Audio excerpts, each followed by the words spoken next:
Hello friends, तो अब शुरू करें हम सॉल्यूशन से।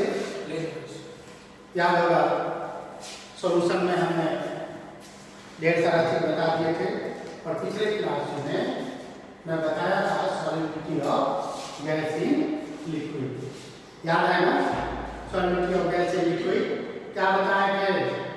वही गैस लिक्विड में सॉल्युबल होगा जिस गैस को इजीली लिक्विफाई कर सके, और उसके लिए क्या करना था? हाई प्रेशर और लो टेम्परेचर। तो आज हम उससे आगे चलें। सॉल्युबिलिटी ऑफ गैस में इन लिक्विड, यही सॉल्यूशन चल रहा था। सॉल्यूशन और solubility of gas in liquid. Solubility of gas. Solubility of gas in liquid. आज हम उसका से थोड़ा सा आगे चलें और वो हमारा हेल्दी कंसेप्ट लेके चलेंगे। कल को हम बताए थे कि केवल solubility of gas, और उसमें हमने ये कहा था कि the gas which is very easier to liquefy than very easier to solute in liquid. आज हम उसके कंसेप्ट की तरफ चल रहे हैं और कंसेप्ट में चलेंगे तो हमारा कंसेप्ट होगा हेनरी लॉ।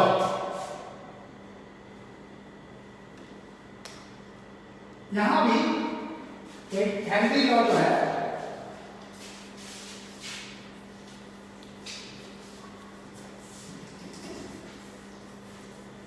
हेनरी लॉ जो है यहीं से लिखे, हेनरी लॉ। यहां पर हम क्या करेंगे जरा गौर करके देख लो। पहला काम हम इसमें टेम्परेचर और प्रेशर की बात करें तो एक कंसेप्ट ये होता है, कंसेप्ट फर्स्ट। इसके लिए कंसेप्ट फर्स्ट की बात करें। हमें गैस को लिक्विफाई करना होगा तो गैस पर प्रेशर डालेंगे। तो जैसे जैसे हम गैस पर प्रेशर को डालते चलेंगे गैस लिक्विफाई की तरफ बढ़ेगा, और जो लिक्विफाई की तरफ बढ़ेगा तो वो लिक्विड में सॉल्युबल होते जाएगा। इसका मतलब जितने ज्यादा प्रेशर उस पर हम डालते चलेंगे गैस पर, उस गैस का सॉल्युबिलिटी बढ़ता है। तो मास ऑफ द गैस, इसका मतलब पहला हो गया मास ऑफ द गैस। जरा ध्यान से देखो, लेकिन एक कंडीशन है, टेम्परेचर एक तो लो ले लो, एट लो टेम्परेचर, और उसके बाद इस टेम्परेचर को कांस्टेंट भी कर दो।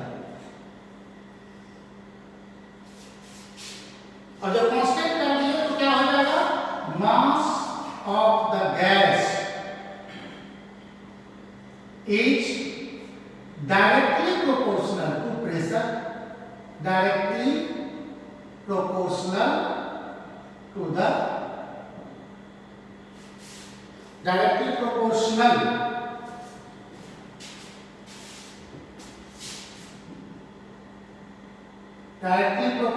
To the pressure.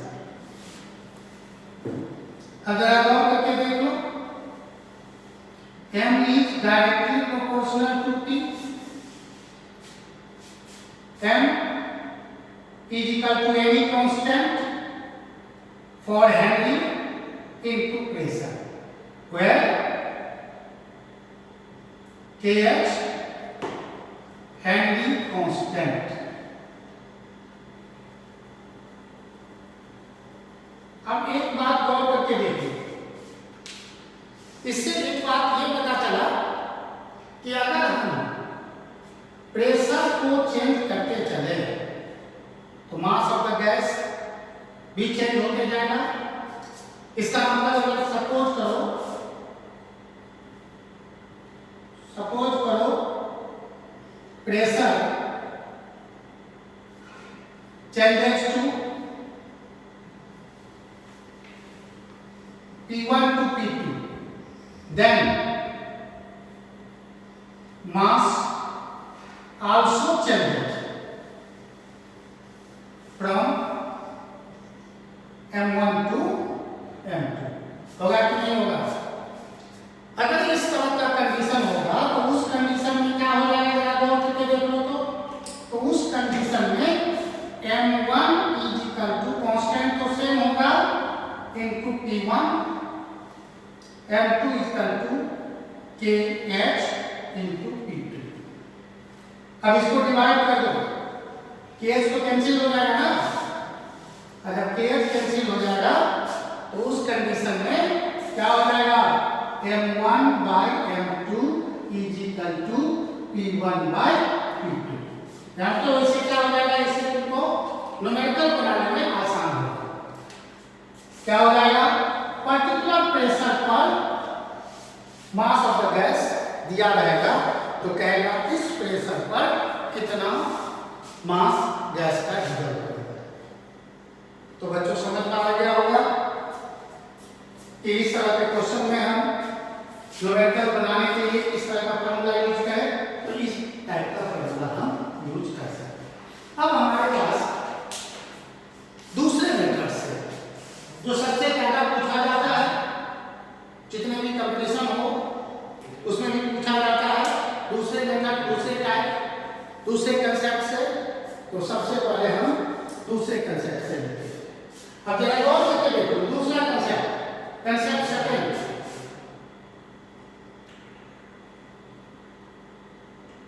इस कंसेप्ट का एप्लीकेशन जनरली कोल्ड ड्रिंक्स बनाने में हम करते हैं।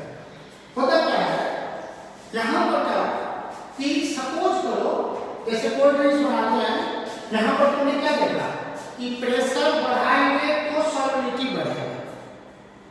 यहां ये बात नहीं है, यहां क्या होता है कि पहले जैसे कोल्ड ड्रिंक्स बनाते हैं तो पहले बोतल में पैक कर लेते हैं। इसका मतलब पैक करने के बाद प्रेशर नहीं डालते हैं। हम क्या करते हैं पहले कि जैसे 500 ml का कोल्ड ड्रिंक्स बनाना है, 1000 ml का कोल्ड ड्रिंक्स बनाना है, तो कोल्ड ड्रिंक्स में हमने गैस को डिजॉल्व कराया। जब डिजॉल्व कराने के बाद जब हम पैकिंग करते हैं तो उसके पर्टिकुलर प्रेशर पर पैकिंग करते हैं। तो उसके लिए हम क्या करते हैं, ऐसा कैसे हो सकता है, यहाँ तो इसने ये कहा कि प्रेशर डालेंगे तो सॉल्युबिलिटी होगा। उसने कहा कि नहीं पहले सॉल्युबल कर दो उसके बाद प्रेशर डालेंगे। अब ये देखना होगा कि ऐसे कैसे पॉसिबल है, इस तरह से कैसे पॉसिबल है कि हम पहले डिजॉल्व करा दे तब प्रेशर डालें। तो उसके लिए सबसे आसान तरीका है, तुमको थोड़ा सा पॉइंट्स को समझना होगा। प्रीवियस पॉइंट्स को क्या समझना होगा, सो देखो पढ़े थे, जरा गौर करके देख लो। प्लस 1 में पढ़े थे ideal gas equation, ideal gas equation पढ़े थे, आइडियल गैस इक्वेशन। इसमें PV इक्वल टू nRT, तो P इक्वल टू कितना हो जाएगा, N by V RT।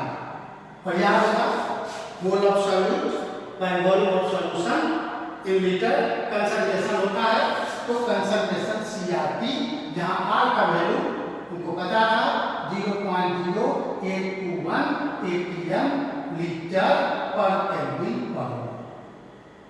अब हम उस पॉइंट्स पर चल रहे हैं जिसमें हमने कहा कि पहले हम डिजॉल्व करा देंगे तब उसके बाद प्रेशर डेवलप करेंगे। तो हम यहाँ पर क्या करेंगे, जरा गौर करके देखो। सपोज तो 500 ml का लिया हमने सॉल्यूशन, उसमें कितना मोल गैस को डिजॉल्व करा है, उसके बाद हमने कहा कि यहाँ टेम्परेचर तो सॉल्युबिलिटी ऑफ गैस के लिए टेम्परेचर लो रखना है और कांस्टेंट रखना है। उस कंडीशन में हमारा टेम्परेचर दिया हुआ है, R दिया हुआ है। तो इसका मतलब क्या हुआ, पर्टिकुलर कंसंट्रेशन का जो हम कोल्ड ड्रिंक्स बनाएंगे उसके लिए हमें कितना प्रेशर चाहिए वो हमें पता चलेगा। अब उसके बाद हम उस प्रेशर के आधार पर हमने उस सॉल्यूशन को तैयार कर लिया। अब हम क्या करेंगे, उससे ज्यादा प्रेशर पर हम उस कोल्ड ड्रिंक्स के बोतल को पैक करेंगे। इसलिए कभी कभी देखो कि अचानक अगर कोल्ड ड्रिंक्स का बोतल खोलते हो तो प्रेशर क्या होता है, कम होता है, जिससे गैस भागना चाहता है। तो कोल्ड ड्रिंक्स में देखोगे कुछ दूरी तक वो चला जाता है solution. This is the reason. तो इसका मतलब क्या होता है कि पहले हमने इस कंसेप्ट पहले हम डिजॉल्व कराए तब उसके आधार पर प्रेशर डालेंगे। इसलिए सबसे ज्यादा क्वेश्चन देखे होंगे नीट और आईआईटी में दोनों में पूछता है ज्यादातर, तो इसमें इसी प्रोसेस का और इसी फॉर्मूले का यूज करते हैं। उस ढंग से अब हम ये तो तुम्हारा प्रीवियस क्लास का था और प्रीवियस क्लास के आधार पर यहाँ जो हमारा हेनरी लॉ बना वो क्या है सो यहाँ पर हेनरी लॉ का सेकेंड कंसेप्ट है, वो जो है हेनरी लॉ का सेकेंड कंसेप्ट हो गया। इसमें वही है लो टेम्परेचर रखो और उस लो टेम्परेचर को कांस्टेंट कर दो। और एक बात हमेशा ध्यान रखो, यहां पर हम सॉल्युबिलिटी ऑफ गैस जब लेंगे तो यहां पर हम मोल fraction of gas, that is mole fraction of gas की बात करेंगे, मोल फ्रैक्शन ऑफ द गैस। लेकिन एक बात हमेशा ध्यान रखना, फिर इसमें देखो मोल फ्रैक्शन ऑफ गैस के लिए अगर हम गैस को वाटर में डिजॉल्व कराएं और सॉल्यूशन तैयार करें तो मोल फ्रैक्शन के लिए क्या हो जाएगा, इसका n1, इसका कितना हो जाएगा n2, तो क्या हो जाएगा n1 प्लस n2 हो जाएगा। और जब n1 प्लस n2 हो जाएगा तो मोल फ्रैक्शन ऑफ गैस कितना हो जाएगा n1 bye n1 plus n2। लेकिन गैस के लिए क्या होगा कि गैस को कितना डिजॉल्व कराओगे तो देखोगे कि सॉल्यूशन पर कोई असर नहीं पड़ रहा है। इसका मतलब क्या हो जाएगा, अगर इस तरह का कंडीशन होगा तो फॉर गैस क्या कर सकते हो, n1 is very less than n2, so n1 can be neglected। तो n1 can be neglected तो क्या हो जाएगा तब मोल fraction of gas n1 by n2, that is mole of gas by mole of solvent। अगर गौर से देखिए तो अब असली जो लॉ है वो लॉ क्या कहलाता है, अब जो हेनरी लॉ हुआ वो तुमको क्या कहलाता है, अगर गौर से देख लो टेम्परेचर कांस्टेंट कर दिया, अच्छा टेम्परेचर कांस्टेंट कर दिया तो क्या हो जाएगा, ध्यान से देखो अगर टेम्परेचर तुम्हारा कांस्टेंट होगा तो यहाँ पर जैसे जैसे प्रेशर बढ़ाओगे वैसे वैसे सॉल्युबिलिटी बढ़ेगा कि सॉल्युबिलिटी पहले लोगे इस कंसेप्ट में, बताओ क्या होगा, तुम बताओ जी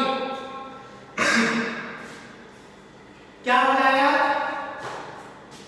देख लो यहाँ हमने क्या कहा है, पहले सॉल्युबल कर दो, इसका मतलब क्या हो जाएगा उसके बाद प्रेशर डालना।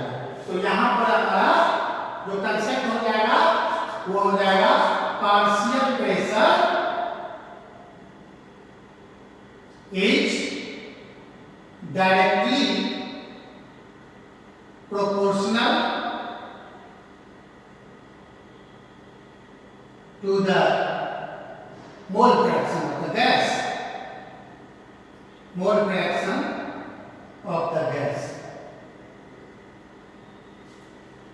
अब क्या हो जाएगा उस कंडीशन में, जरा सा ध्यान से देखो क्या हो जाएगा, P is directly proportional to mole fraction of gas।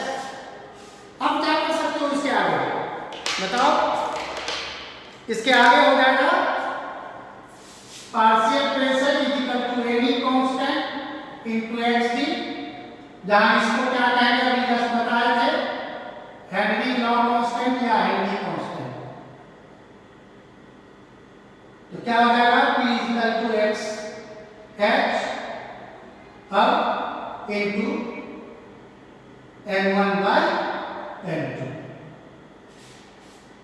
ये तुम्हारा फॉर्मूला निकल गया।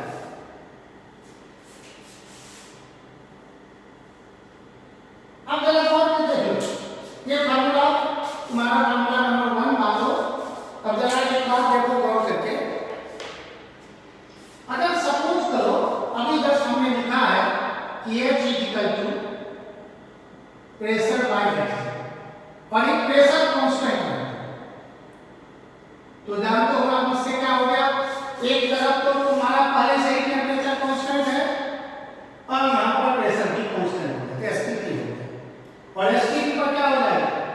इनवर्सली प्रोपोर्शनल, यानी KH inversely proportional to mole fraction of the gas, या mole fraction inversely proportional to KH। इससे एक बात को हो गया, जितना कम वैल्यू मोलर हेनरी कांस्टेंट होगा उतना ही ज्यादा सॉल्युबिलिटी होगा। इसका मतलब lower value of KH more the solubility. It means lower value of KH more the solubility of gas, more the solubility of gas। इसमें कभी क्वेश्चन के ढंग से पूछा जाता है, सो देखो ऑब्जेक्टिव रहेगा, इस लाइन से केवल और केवल ऑब्जेक्टिव रहेगा। इसमें एक चीज दिया है, डिफरेंट गैस का KH वैल्यू दिया होता है, और डिफरेंट गैस जो है उसका KH वैल्यू दिया जाएगा। उसमें कहेगा कि इस KH वैल्यू के आधार पर तुमको प्रूव करना है कि कौन सा गैस ज्यादा सॉल्युबल होगा। तो उस कंडीशन में क्या करोगे, KH का वैल्यू देखो, जिस गैस का KH का वैल्यू जितना कम होगा उसका सॉल्युबिलिटी उतना ज्यादा। अब इसका यूज कहाँ करते हैं, तो इसका जो यूज होता है, एप्लीकेशन जो होता है, सो देखो इसका इन मेकिंग कोल्ड ड्रिंक्स में बनाओगे,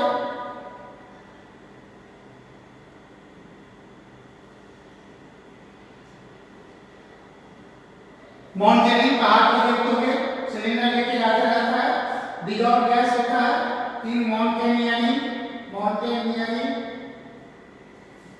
थर्ड इन स्कूबा डाइविंग।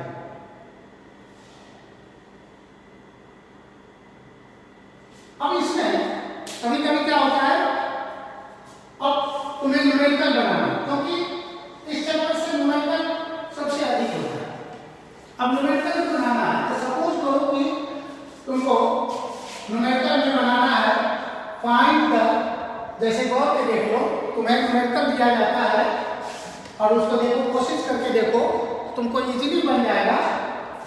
ये देखो, find the number of millimole of nitrogen bubble through 1 litre of water at 293 kelvin. और गिवन दिया हुआ है, गिवन जो है पार्शियल प्रेशर तुम्हें दिया हुआ है 0.987 बार, जबकि KH दिया हुआ है 76.48 किलो बार। दो बातें इसमें ध्यान रखना होगा। एक बात देखो, दोनों का यूनिट सेम रखना होगा। अब देखो यहाँ प्रेशर अगर केवल बार में है, इसको भी बार में रखना होगा। तो तुम सब सॉल्यूशन तैयार करोगे, जैसे ही सॉल्यूशन तैयार करोगे, जो हमारा KH था 76.48 किलो बार, उसको बार में बदल दो तो 76.48 into 1000 बार, तो कितना हो जाएगा 76480 बार। सबसे पहले मोल निकालो, और मोल यदि निकालोगे तो तुम्हें करस्पॉन्ड सभी पढ़े होंगे, इसमें जरूरत पड़ेगा 1 मोल 1000 मिलीमोल के बराबर पढ़े थे। हमें इसका भी जरूरत यहाँ हो सकता है।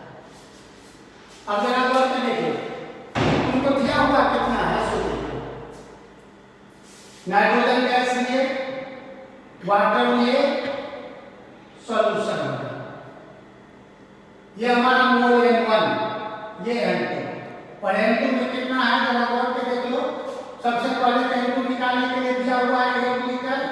1 लीटर कितना हो जाएगा 1000 मिलीलीटर, और डेंसिटी ऑफ वाटर कितना होता है, याद होगा, डेंसिटी ऑफ वाटर होता है 1 ग्राम पर ml, तो कितना हो जाएगा 1000 ग्राम। तो इसका मोल निकालोगे 1000 बाई 18, क्योंकि 18 होता है मोलेकुलर मास, कितना हो जाएगा 55.56 मोल। तो इस ढंग से तुम क्या करोगे, ये तुम्हारा फॉर्मूला दिया हुआ है, तुम्हें क्या निकालना है, मिलीमोल N1। तो फॉर्मूला से फॉर्मूला क्या निकालोगे, जरा ध्यान से देखो तो N1 = P × N2/kH। अब क्या करोगे, अगर ऐसा कंडीशन होगा तो P तो 0.987 है, N2 55.56 by 76480 बार, तो ये मोल में निकलेगा। अब मोल को क्या करोगे, मिली मोल में निकालना होगा तो क्या करोगे, 1000 से अभी देख लो यहाँ 9 है, 55.56 by 76, ये तो तुम्हारा मोल था, तो 76480 यहाँ 1000 कर दोगे तो मिली मोल हो जाएगा, तो 0.716 मिली मोल हो जाएगा। क्लियर, इसको नोट करो।